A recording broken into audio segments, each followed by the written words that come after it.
The valley was never meant to be found again. Everyone who once knew its name had long been buried, their memories swallowed by the forests that grew thicker with each passing generation. Just beyond the last marked county road, where the trees knit together and daylight thins into a permanent dusk, the land feels older, untouched, unwelcoming, and distinctly aware of those who trespass. It was there, in that unmapped hollow, that the first investigator noticed the silence. Not the natural kind that settles over lonely places, but a heavy, unnatural stillness that lingered like breath held too long. Even the wind avoided the valley, curling away from it as if repelled. He stepped deeper, crunching through brush that seemed to recoil underfoot, until the roof of an ancient homestead slowly rose into view. Weathered wood bowed inward, vines gripping it like skeletal fingers trying to hold the structure in place. Windows stared blankly into the forest, hollow sockets where no light dared to gather. Yet something watched him back. He felt it instantly, that pinpoint pressure between the shoulder blades, as if unseen eyes were adjusting to his presence.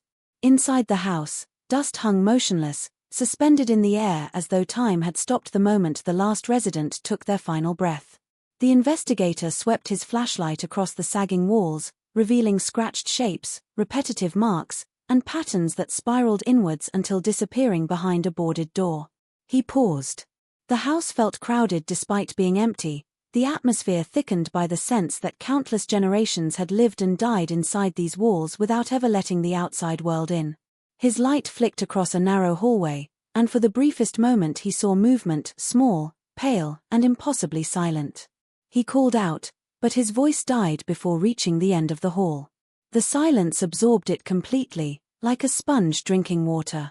A chill crept up his spine as he realized the truth. Silence wasn't just present here, it was alive, a living thing that shaped the air, the house, the ground beneath it.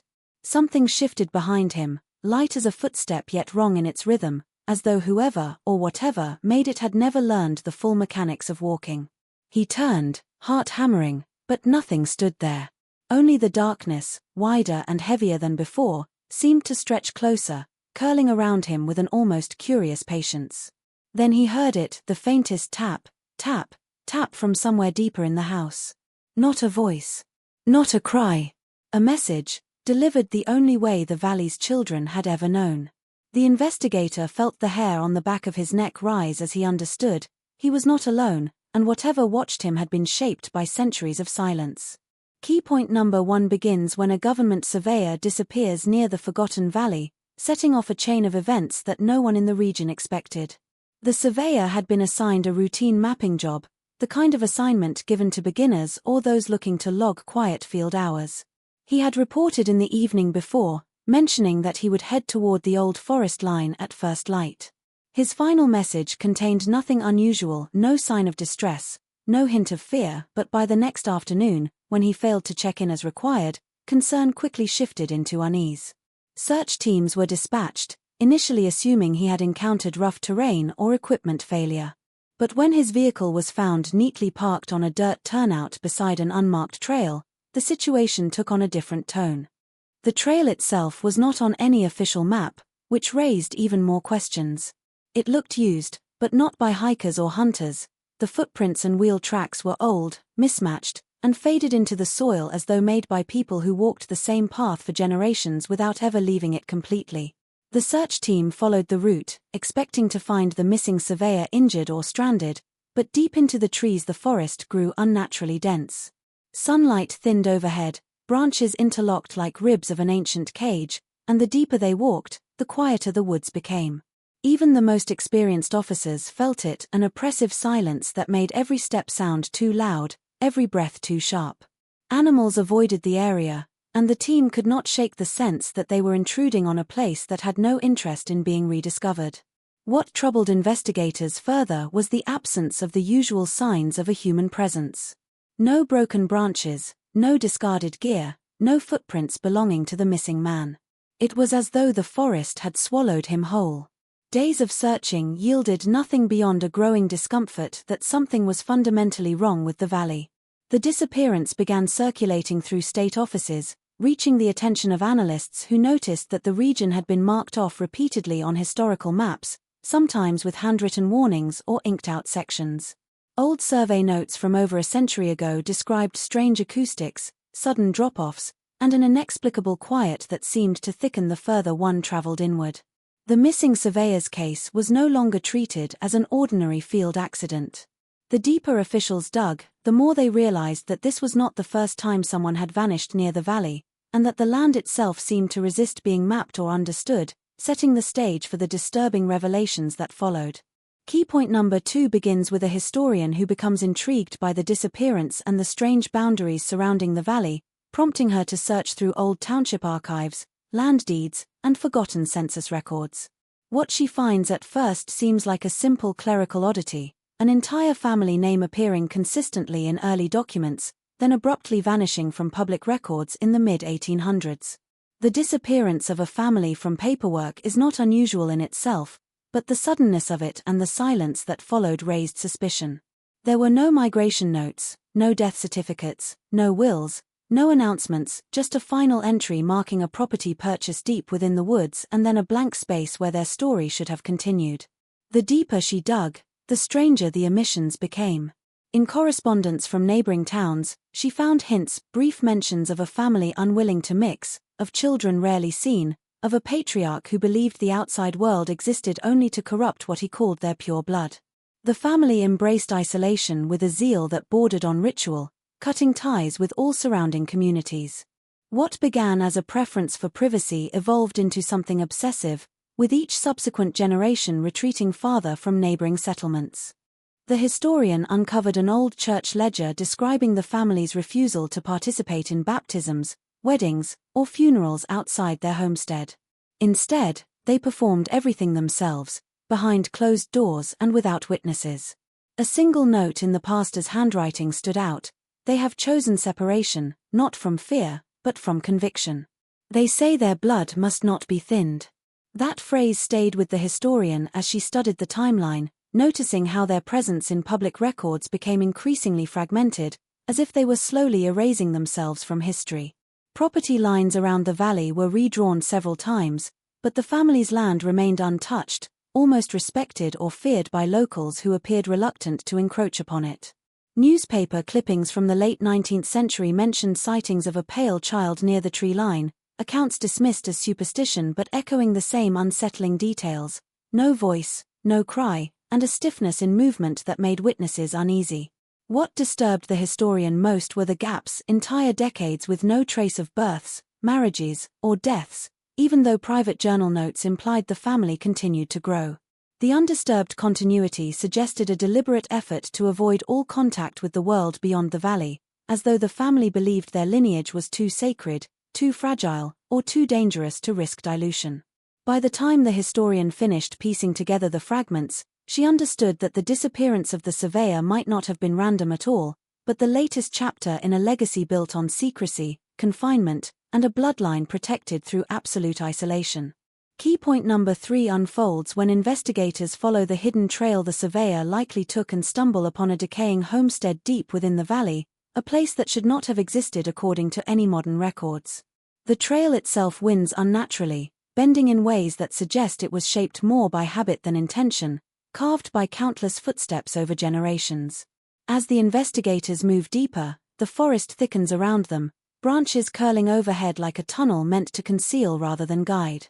When the structure finally emerges from the gloom, it appears less like a house and more like a relic being reluctantly revealed by the wilderness.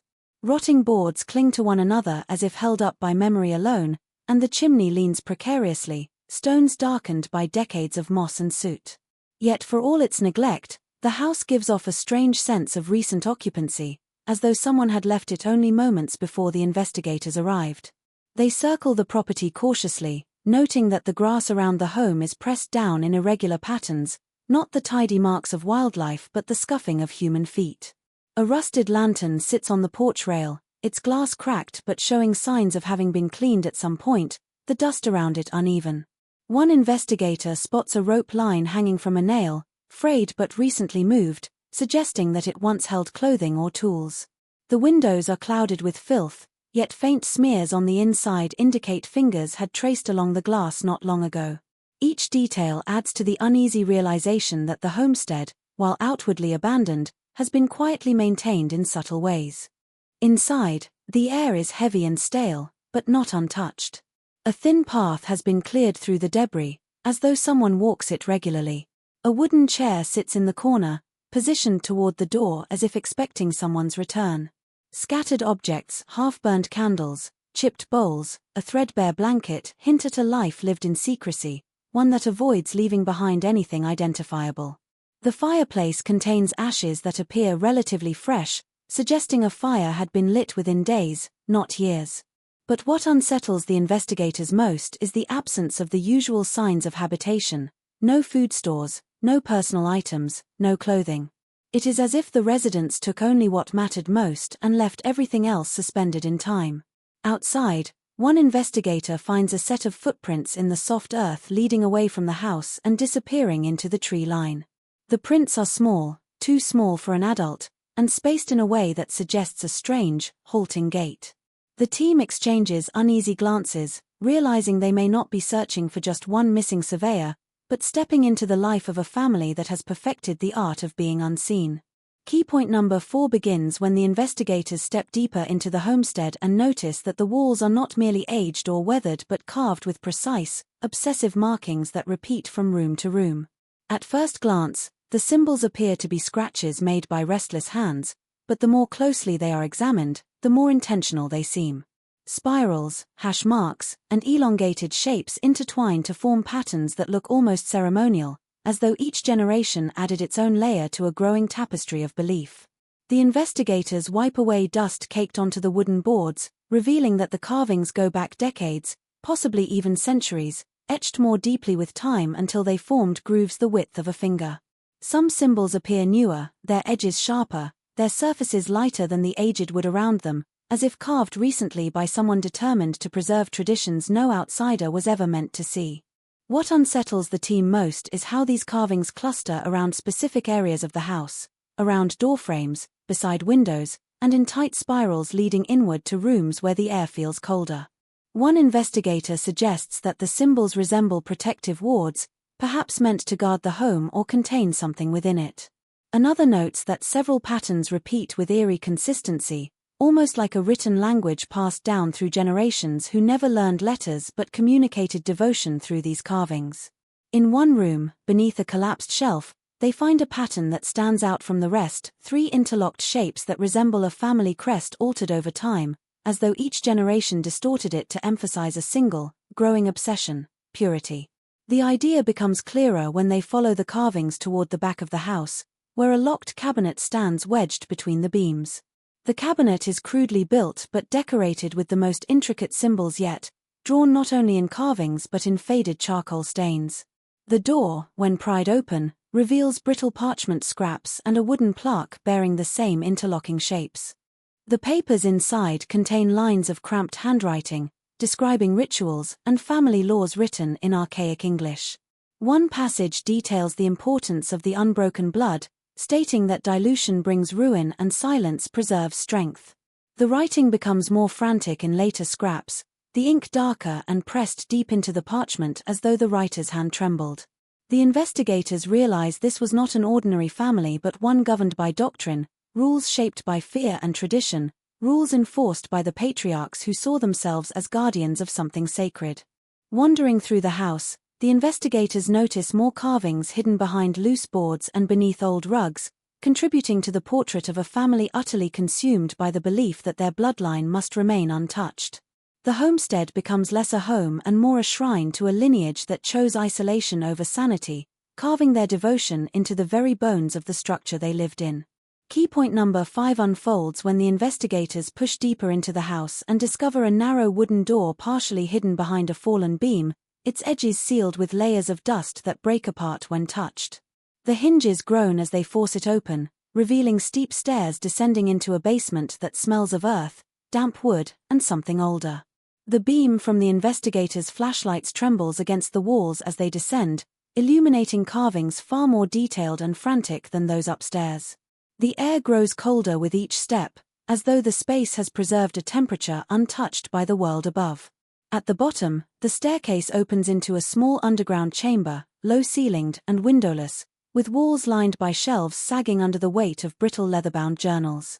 The investigators approach cautiously, brushing dirt and cobwebs aside to examine the journals.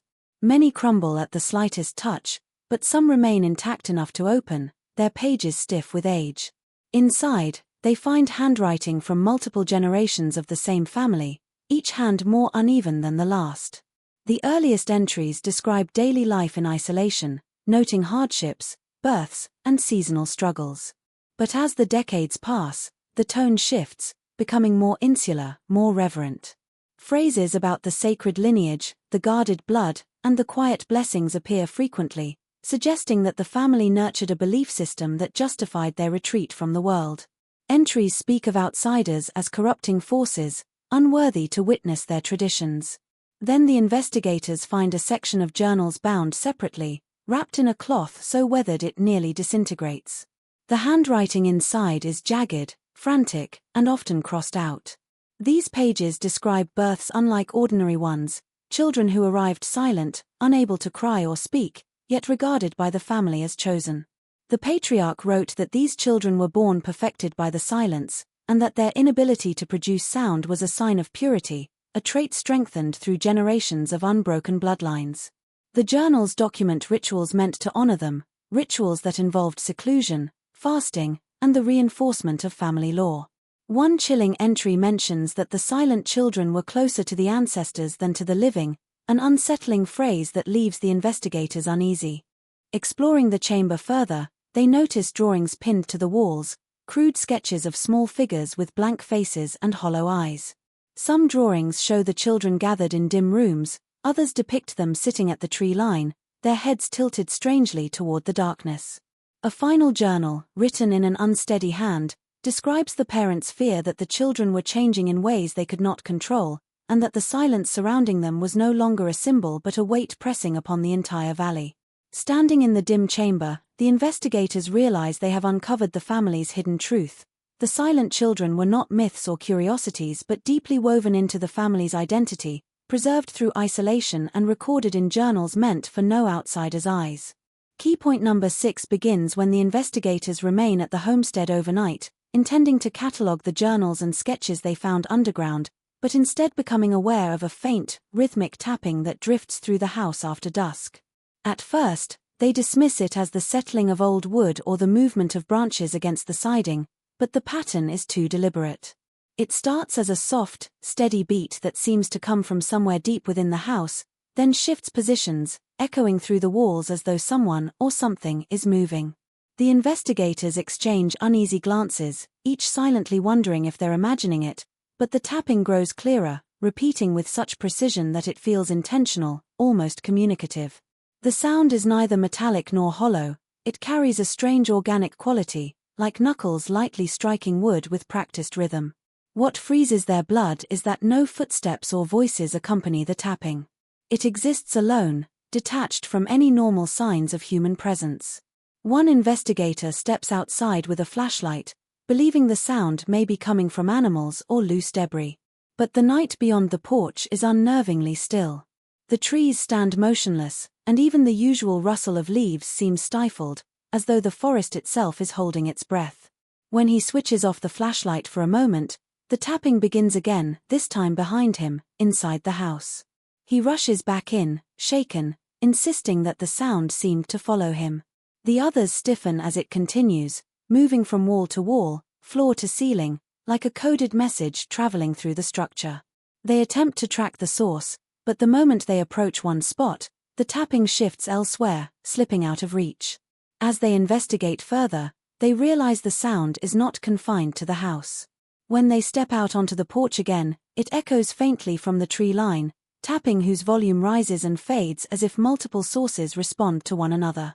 The darkness between the trees looks deeper than before, unnaturally thick, and one investigator swears he sees movement, small, pale shapes darting between trunks without making a single footstep.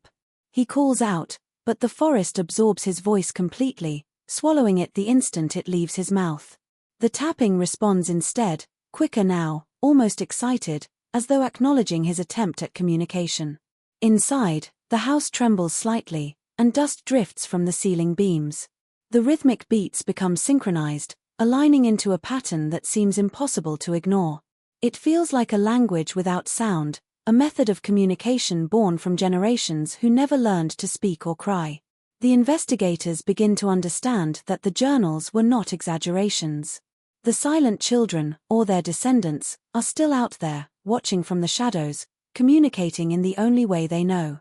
The tapping becomes both an invitation and a warning, drawing the investigators deeper into a mystery that has been echoing through the valley for centuries. Key point number 7 emerges when the investigators finally see what has been watching them from the edge of the forest: the silent children themselves, pale figures standing motionless between the trees, their presence felt long before it is visually confirmed. The tapping stops the moment the investigators' flashlights sweep across the tree line, plunging the valley into a suffocating stillness. At first, the lights catch only the white curve of a face half hidden behind a trunk, then another face slightly lower to the ground, and then several more appearing farther back, arranged with eerie symmetry. Their skin is almost luminescent in the darkness, reflecting the weak glow of the beams in a way that seems unnatural, like moonlight trapped beneath their flesh. None of them blink. None of them flinch. They simply stare, heads tilted at subtle, identical angles, as though studying the investigators with the same curiosity one might reserve for strange, unfamiliar animals. The investigators whisper among themselves, but the children react not to their voices, only to their movements. When one flashlight jerks suddenly, the children shift in perfect unison, stepping back into the shadows with an uncanny coordination that suggests either intense discipline or something instinctual. Their steps are soundless, completely devoid of the crunches and snaps that normally accompany movement in a dense forest. It is as if their feet barely touch the ground. One investigator, drawn by a mix of fascination and dread, takes a step forward, raising his light higher. The children respond again, not with movement this time, but with a faint vibration in the air, a subtle tremor that the investigators feel more than hear. It pulses through the ground, into the soles of their boots, and seems to carry meaning. A warning. A boundary. A message delivered through silence. As the investigators' eyes adjust, they notice more unsettling details. The children's eyes seem slightly too large, their expressions blank yet aware, their limbs thin and held with an unnatural stillness. Marks encircle their throats, darkened, uneven rings, as if from rituals mentioned in the journals. It is impossible to tell their ages. Some appear as small as toddlers, others nearly grown, but all share the same unnerving lack of vocal sound, their communication expressed only in the subtle tremors of the ground or the slight tilting of their heads. Then one child steps forward, not approaching directly but angling toward the right, gesturing with a stiff, deliberate motion of the hand. It is not a wave or a beckoning gesture, something closer to a sign language grown from centuries without speech. The investigator closest to him freezes, feeling a cold pressure in the air, as though the valley is waiting to see if he will follow. The remaining children shift again, their pale faces turning in unison, watching with patient intensity. In that moment, the investigators understand that these children are not simply witnesses to the valley's secrets, they are its guardians, shaped by generations of silence, bound to a world that exists beyond the reach of spoken language, and capable of communicating in ways the outsiders are only beginning to grasp. Key point number 8 begins when an elder emerges from the shadows of the forest, stepping into view with a slowness that feels deliberate, almost ceremonial. His arrival is so silent that the investigators do not notice him at first, their attention remains fixed on the pale, motionless children. Then a subtle shift in the tree line reveals his figure, a gaunt, stooped man with hair the color of bone and eyes that carry a depth suggesting he has watched outsiders intrude into this valley more times than any record has ever acknowledged. His presence changes the air. Even the children take a step back, not in fear but in recognition, as though he holds an authority carved into the valley's oldest traditions. The investigators instinctively raise their flashlights, but the elder lifts a hand, palm outward, and they lower them without realizing why. His gaze moves over each of them with an expression that is neither hostility nor welcome, but something heavier, like sorrow. When he finally speaks, his voice is barely more than a rasp, shaped by disuse, as if words hurt him. He tells them, with great effort, that the children should not be approached. His speech is fragmented, slow, and punctuated by long pauses, as though language itself is foreign to him. Yet his warnings are unmistakably clear. The children do not communicate in ways outsiders can understand. They do not cry, they do not call, and they do not possess the instincts that guide ordinary human interaction. To reach toward them is to cross a boundary that the family has guarded for generations. He glances toward the children, and they lower their heads in unison, a gesture suggesting reverence or obedience. The elder explains that the children's silence is not a flaw but a condition the family learned to protect, a sign of their purity, a word he utters with a tremble that suggests it no longer carries pride but fear. He reveals that the family once believed silence connected them more closely to their ancestors, shutting out the corrupting influence of the outside world. But over time, something changed. The silence grew deeper, heavier, and the children began to embody it in ways no one had anticipated. Their senses sharpened, their ability to move without sound intensified, and their connection to the valley became symbiotic, as though the land itself shaped them. The elder's voice wavers as he admits that the family lost control of what they once worshipped. The silence is no longer a symbol or a custom, it is a force that binds the valley and its descendants. He warns the investigators that the children respond instinctively to disruption, that their tapping and movement are not merely behaviors but the only language they possess, a language with rules outsiders cannot read safely. As he speaks, the children shift restlessly, sensing agitation in the air. The elder urges the investigators to leave, insisting that once seen by the children, outsiders rarely go unnoticed again. Key point number 9 unfolds when one of the investigators, driven by a mix of fear and morbid curiosity, steps slightly closer to the tree line after the elder's warning, ignoring the subtle gestures of caution from his teammates. At first, nothing happens. The pale figures remain still, almost statuesque, their eyes fixed on him with an intensity that pins him to the spot. Then, without warning, one child detaches from the group, moving in a way that defies ordinary mechanics. Each step is silent, measured, and precise, the kind of movement that seems trained through generations of necessity rather than instinct. The child does not approach openly but edges forward with a careful rhythm, gesturing in small, deliberate motions that appear to be invitations or signals, incomprehensible yet undeniably intentional. The investigator hesitates, a chill running down his spine, but curiosity overrides caution, and he begins to follow the child into the shadowed edge of the forest. As he steps past the boundary where the trees grow unnaturally close, the world outside the valley seems to vanish.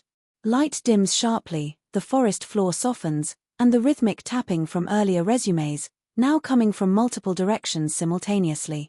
It is a language of motion, a network of signals only the children understand, and it seems to guide him deeper, coaxing him forward while reinforcing the unnatural quiet that pervades every inch of the valley. His companions call out, but their voices are muffled, absorbed by the thick, oppressive air, as though the forest itself has chosen to isolate him. Branches brush against him, leaves fall silently, and he feels the faintest vibrations underfoot, subtle pulses that suggest the children are communicating not only with each other but with the ground itself. Minutes pass in tense disorientation. The child who led him moves like a shadow, always just out of reach of his peripheral vision, and yet he senses constant presence, something watching, evaluating, and silently deciding whether he belongs. The further he follows, the more distorted the environment becomes. Trees bend in impossible angles, roots twist into archways, and the canopy blocks nearly all light, creating a tunnel of darkness that seems alive. He stumbles once, and the child stops, tilts its head, and emits no sound, only the faint vibration that presses through the soles of his boots, as if correcting his misstep. Fear coils tight in his chest, but he cannot retreat, compelled by something beyond understanding, a mix of instinct, curiosity, and the unspoken command of the valley. Suddenly, he realizes he is completely alone, or at least unaccompanied by any human who can speak to him. The tapping grows louder, faster, and more complex, surrounding him in a pattern he cannot decipher but feels in every nerve. The child pauses at the edge of a small clearing, turns, and gestures for him to enter, signaling that this is the point of no return.